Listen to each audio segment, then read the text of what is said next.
Welcome or welcome back to my YouTube channel. This video feels like it's been a long time coming. I feel like I have spoken about doing this video since I started my channel, which was just over a year ago, and I'm only just getting around to it now, which is so bad of me. But we are going to discuss getting into fantasy books. And as somebody that has typically just read fantasy or YA or some really more simple fantasy books such as the Harry Potter series, for example, I had been so intimidated by this genre in the past. I've been too scared of it, basically. I haven't read any of these books until recently, until sort of this year when I started doing my booktube channel. I started reading a little bit more fantasy, and then being surrounded by all of the recommendations on BookTok and BookTube, I felt like I was missing out.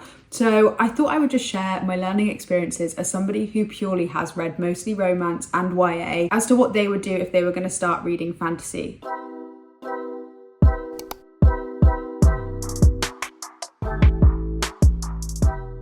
This video is going to be split into two different parts. One is going to be my tips and tricks for getting into fantasy, my do's and don'ts, and what I would recommend. And then off of the back of that, I'll give you some book recommendations. So some books I would recommend to start your fantasy reading journey, and then ones I would personally avoid if you were starting your fantasy journey. But again, this is all personal preference and just sort of my experience. As I said, I'm somebody that loves romance books. I love books that feature a bit of reality, so sci-fi and fantasy has been pretty difficult for me to get into, and I've had a real up and down journey with it. There's some books that I've loved and would eat up and would read again, and there's just some that I didn't get the hype and I couldn't get into it and I've struggled to read them. So without further ado, let's get started with the first part of this video, and that is my just general tips and tricks of getting into fantasy.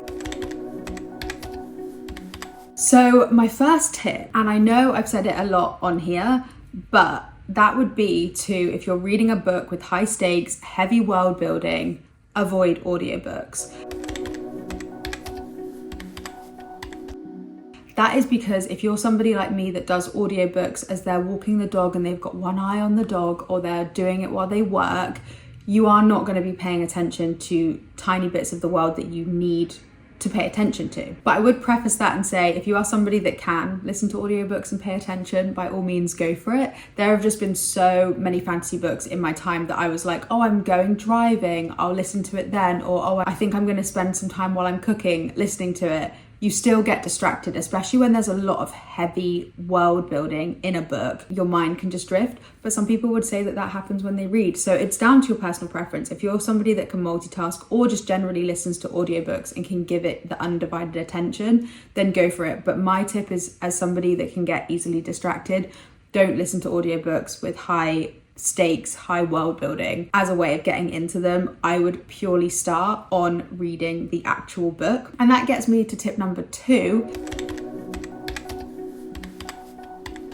I would read a fantasy book on Kindle, because generally for me, I read Kindle books so much quicker than a paperback. And sometimes when you're at the heavy world building stage, which is typically at the beginning of a book, you might drop it and not want to pick it up as much because it doesn't feel like you're getting through it. And also when the fantasy book is really thick, because a lot of them are very thick, you might feel a bit disheartened if you've only read 2 pages and you can see the physical book. I don't know what it is about a Kindle, but I just read so much quicker on a Kindle. So I would recommend that. But I would say, if you are somebody that is struggling to get into a world, this is my kind of tip 2.5. If you've got sort of Everand or a library subscription and it's free to get the audiobook, by all means do that, but do it while you're sat listening to the book while you're reading it, because that can help things go in and it adds sort of the drama, and you can listen to the characters speaking while you're reading it. But I would say don't ever listen to a book when you're doing something else with fantasy. I know I've said that a lot in this video, but I just think that's probably my biggest tip for getting into fantasy, is just dedicate time to reading the book. And then that leads me quite nicely on to my third big tip. So if you're somebody that can spend time on the weekend reading, evenings after work, set some chunky time aside to read the fantasy novel. If you can do it in one sitting, I could never, but if you can, amazing. I would recommend doing it that way. But if you're somebody that sort of loses interest, or I get really tired eyes, so I can't read for as long as I would like to, I would give yourself set sort of evening time to read it, just so that you can do it in as little sittings as possible. And then my final tip before getting into my recommendations is start off easy. start off with books that don't have as big world building and not as high stakes as some other books. So a big recommendation here would be Romantasy, and I will recommend a few of my favourite ones later. I read Dragon Rider recently, which had a lot of high stakes in it, and I just found it way too much. I love romance, so if you're somebody that's like, oh, I love YA or I love romance, find a fantasy book that incorporates that or is a main part of it, because in doing that you're keeping to your true interests while also expanding your reading genre. So Romantasy is one of my favourite subgenres within the sort of fantasy genre itself, and I also find YA ones pretty easy to read as well because they're for a younger audience, so it's easier to get into that. So yeah, those are my biggest tips.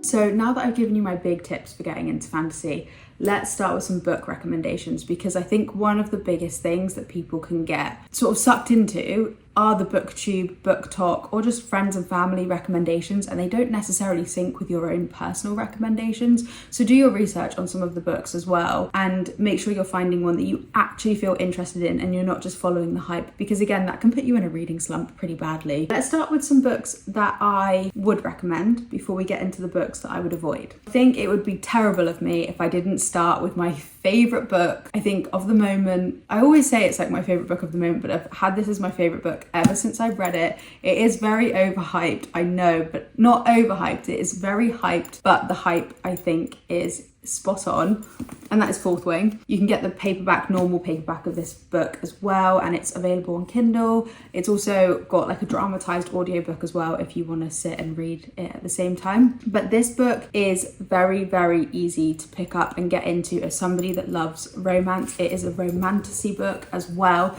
There's a lot of romance and some very spicy scenes in this series. This is the first book, and the third one is coming out in January next year. We've also got Iron Flame along with this one, which I would recommend reading. It follows a 20-year-old girl called Violet, and she goes to a war college. And the reason that this is my top recommendation out of all of the books that I'm going to recommend is because, and as I mentioned in my last video when I went to meet Rebecca Yarros on a Q&A session, she did say that this book is very character driven and not world building / plot driven. That kind of came second after the characters, and you really see that. And I think it's easy to follow along with human behavior and human nature because the characters are just so well written and so strong in this that you can slot into the world really easily, but you can also put yourself in the main character's shoes. It follows dragons, it follows a war college. You kind of see loads of different plots come out, but the pace of it is so good, and it's just quite a simple world but also very cleverly done, which means that you're always intrigued. And yeah, I just ate this up in a few sittings. It's one of those books that I think I'm going to read over and over every year, time and time again, because I just loved it. And then this book is one I read almost a year ago. I have a whole separate reading vlog where I try and read this book in 24 hours in one day. And I did actually end up reading it in one day. It is a YA novel. So again, I picked another subgenre within this sort of fantasy world that I liked. And so because it's YA, it's simple to follow along. It is the first in, I don't know how many books are in this series, but it's called the Lachlan series. And it follows a main character called Rowan, and she ends up getting caught in enemy territory, and it's kind of about her journey. I actually can't remember too much about what this is about, and I need to read the second book soon. But as something that it was really easy to step into the world, understand the world, feel as if the characters really drove the plot, it was pretty easy. It was less sort of, I'd say the world building was maybe slightly more complex than Fourth Wing, because with Fourth Wing, when I first read it, there was no world building section at the very beginning. It kind of just wove in and out, and it felt quite seamless. Whereas I think a lot more traditional fantasy books have the world building at the very chunky bit at the beginning, and then it kind of carries on from there. But essentially there's just like two feuding lands. She gets caught in enemy territory, and there's a cliffhanger at the end of this, and I still can't believe it's taken me this long to pick up the second book. But it's because they're indie published, and I didn't have a Kindle before. I didn't have Kindle Unlimited, but I've just re-downloaded it and re-signed up to it. So this is on Kindle Unlimited, so I will be reading that when I'm off my book buying ban and getting my hands on the second book. So yeah, this one I would recommend because it's YA, simple world, quite easy to follow along. And then sticking to the YA sort of flow of things, you might have seen this one also all over your BookTube, BookTok. You'll see them in the bookstores, like this is always on one of the tables along with Fourth Wing, and that's Powerless by Lauren Roberts. Again, this, because it sort of merges two different books before. She said she took her inspiration from a book called Red Queen, which is a YA fantasy novel, and then I think The Hunger Games. And so because that sort of premise of The Hunger Games is quite well known because of the movies and the books, you sort of knew what to expect with this. I didn't rate it massively high. I think the first book in this series, which is this one, I rated maybe 3.5. I found it very tropey. It is her debut novel and she literally was like a BookToker turned writer. It's quite tropey, but it's very easy to follow along. The characters are really strong and it's easy to pick up the world building and know where you're at. I actually found the second and the third books, the second book is a novella called Powerful. I found that book more enjoyable than this one, and I guess it's just because Lauren as a writer has just progressed and evolved so much anyway. And then I recently read one of the newer releases called Reckless, and I loved that book. Everyone was slating it to be like, I felt like it was a nothing book, and it took me from sort of this one to probably the final book in this main trilogy where it needed to be for the third book, and she's kind of, that Reckless book was sort of setting up the final book, but I still found it really enjoyable. I think because it was quite character driven again, and it was about the main two protagonists, that I enjoyed it, and there was a lot more romance heavy in that one than maybe the fantasy sort of side. So yeah, I think that this was really easy to follow along. If you have read Hunger Games or Red Queen, I think is the title, you might find this one quite simple. Or if you were gonna and you haven't read any, because obviously I'm recommending books as somebody getting into fantasy, then given how much I enjoyed this book and how much I know it's based on Hunger Games and Red Queen, I would add those two to your recommendations because I think you'd probably get the same sort of vibe out of this one. And then my final book to recommend, which you might find if you've watched some of my other videos quite surprising, which is Once Upon a Broken Heart and this whole series. I did not like this book. I didn't love it. I think I gave it 3 stars. I read the second book and I enjoyed it so much more than this one that I'm actually excited to read the third book now, which I know is surprising. But this is a romantasy heavy book and series, very slow burn. I think I'm only going to see no, I'm not going to spoil it. No spoilers, but very slow burn. And that is all I will say. Again, super character driven. The world is really simple. It is quite easy to follow, and I didn't find myself sort of questioning the world. I just think the writing was quite different to anything I'd experienced before. But if you love romance, then definitely go with this. I think a lot of people hype it up. I just found it a bit too slow and I got a little bit bored at times. But then if somebody wants something quite easy to get into and not so like fast paced and I need to pay attention to what this is and what that is and I need a glossary to understand the book, then this is so much simpler than that and is less off-putting as somebody that has come from sort of romance only reading. So then let's go into the books I would avoid.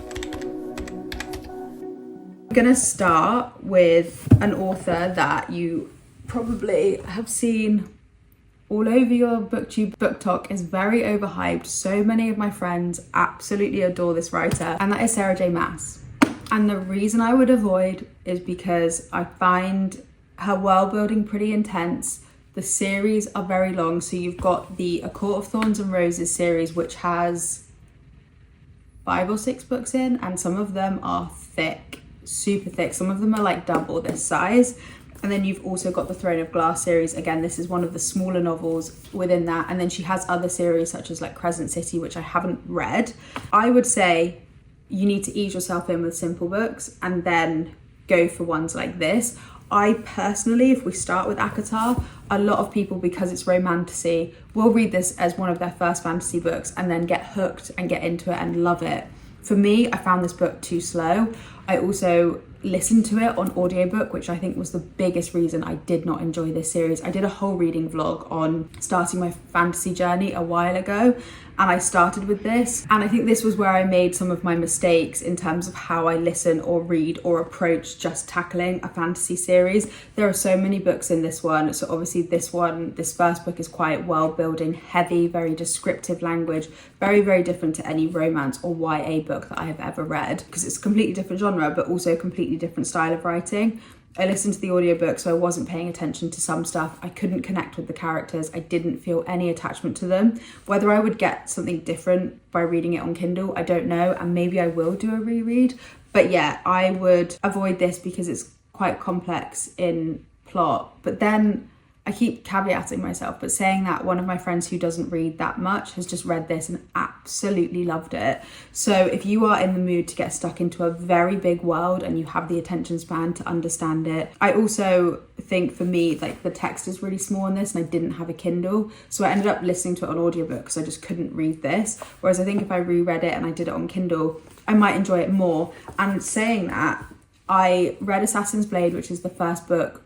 Depending on how you want to read it, there's different reading orders of this, which I'll get into. But with the Throne of Glass series, Assassin's Blade is traditionally first, as it's sort of like a prequel to Throne of Glass. I enjoyed it so much more than ACOTAR because I read the whole thing on Kindle and I knew what to expect with Sarah J Maas, and I'd warmed myself up with more sort of fantasy books before delving into this one. Again, this book series is pretty intense. There are, I don't know how many books in this series, I'll write it down below, but they also get thicker and thicker as you go down. And then there's also some ways of doing it, like loads of people have articles online where they talk about some of the books can be read as a tandem read, so you'd read like a few chapters of one of the books and then a few chapters of the other, and you have this like massive document and you flip between the two, and the books are like this thick, and for me that just feels way too much. Like I want quite simple escapism. So I think if I finish the rest of the Throne of Glass series, which I will now I've become more of a fantasy reader, I will probably just read it traditionally because I can't be bothered to pick on my phone and look to what chapters I should be doing, because I think I could also forget, you know, if there's a plot twist and you're supposed to have pivoted books and you forget, like it's too much for me. But I would say don't discount Sarah J Maas. She's obviously huge and very hyped for a reason. She's a very good writer. Her worlds are amazing. They're huge. They're just not for somebody that is in my shoes. Like they weren't for me as I started my fantasy journey. I didn't read them in the right way. I listened to them. I jumped straight in with them and I found them a bit too complex. So I'm going to get back to the Throne of Glass series later down the line. And then another book which I ruined by listening to audiobook is From Blood and Ash. I have not actually read the whole of this book yet. I listened to the audiobook. I got to, I think, like 150 pages in of length from the audiobook. As you can see, it's very, very thick. I made a mistake. I listened to it in the car thinking like learn from the Sarah J Maas ACOTAR experience by listening to it when I could fully concentrate on the story, but my mind just drifted. I could not tell you what happened. I think there is a huge amount of world building in this. There are more than just this book in the series. They're very thick books, so maybe not one to start out with, and I will get back to it at some point and read it. So I can't obviously be like, don't read it, it's a bad book. In my opinion, I could never say that about this book because I've not read it, but I DNF'd it because I struggled with the very beginning of it, listening to it on audiobook. So I'm gonna read this on Kindle and get back to it, but it's not something I would recommend as somebody starting out their fantasy journey. And then finally, probably one of the most hyped books at the moment to read in fantasy is When the Moon Hatched by Sarah A. Parker. There is so much world building in this. I cannot tell you what happened for the first 25% to 30% of this book. I am 52% in according to my Kindle at the moment, and I'm only just understanding this book. I mean, it has a glossary in the back. Do I need to say more? I would personally avoid this as you're starting out until you feel comfortable enough, because the transition, and I kid you not, the transition from pure romance or pure YA to fantasy is so different. It's a different reading style. You feel like a different enjoyment out of it. Your brain is like turned on a lot in fantasy when it's very high world and like high stakes, very complex books. This is not something I would recommend as somebody that is just starting out. But if you start reading fantasy and you maybe take Fourth Wing and you go, piece of cake, loved that, then you move maybe to sort of Sarah J Maas ACOTAR because you feel like you're ready for a bit of more complex world building and a huge series, go for that. And then when you've done that, pick this bad boy up, because until you've sort of like trained your brain, it's like it's an Olympic sport, but until you've got your brain in the mindset of fantasy reading, this is such a tough one. I'm struggling, but I think that's because I am